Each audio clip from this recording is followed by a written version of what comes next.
Alors, il se trouve aujourd'hui que les Camerounais sont au chômage, non pas parce qu'ils ne veulent pas travailler, mais parce qu'ils n'ont pas la qualification professionnelle qui les dispose ou les prédispose à faire le travail tel que le recommande, tel que l'exige le secteur privé. Moi, je ne suis pas d'accord avec le ministère. Il manque. Vraiment, ça ne vaut pas la peine. Moi, particulièrement, j'ai fait 3 concours, mais en vain. Peut-être parce que mon partenaire n'avait pas là pour négocier.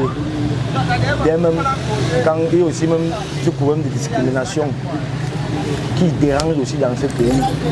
Si ton nom n'est pas Ondoa ou Onana, tu ne peux pas vraiment postuler dans un travail jusqu'à ce qu'on te prenne. Voilà la liste de la police qui est sortie récemment.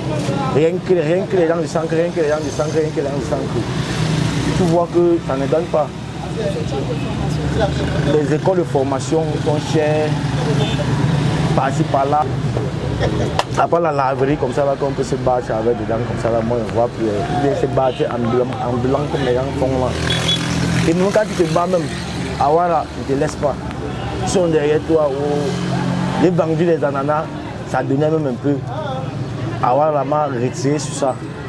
Je poursuivre, arrêter ma bourrette par-ci par-là.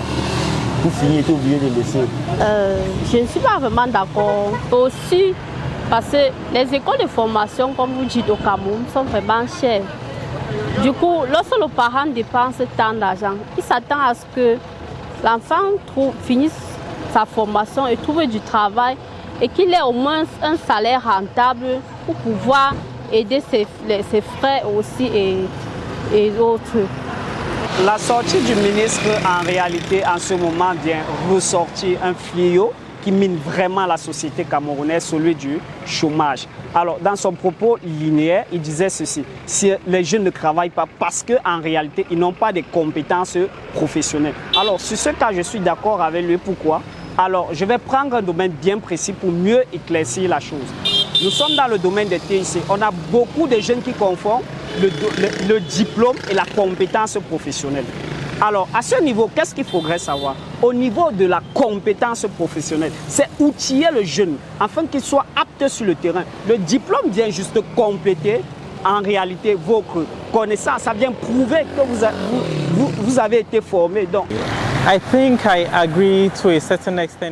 je suis d'accord avec cette déclaration du ministre de l'Emploi et de la Formation professionnelle, dans la mesure où les entreprises ne recrutent plus sur la base des diplômes, mais plutôt sur la compétence. Vous voyez, les étudiants vont à l'université pour apprendre les filières comme la philosophie, les langues, l'histoire et bien d'autres. Ce n'est pas pour dire qu'il n'y a pas de travail, mais la réalité du marché de l'emploi change au fil des ans. Aujourd'hui, nous avons plus de logiciels développés, la technologie a progressé et beaucoup de gens l'ont compris. Lorsqu'on fait une formation, ce n'est pas nécessairement pour qu'un employeur nous prend pour qu'on travaille pour lui. On peut aussi s'auto-employer.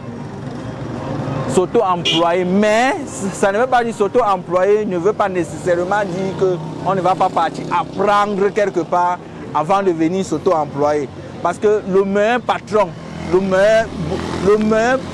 bien la meilleure personne qui estime qu'il va être bien pour la société ou bien pour pouvoir recruter les autres doit prendre une formation quelque part chez quelqu'un qui a déjà appris.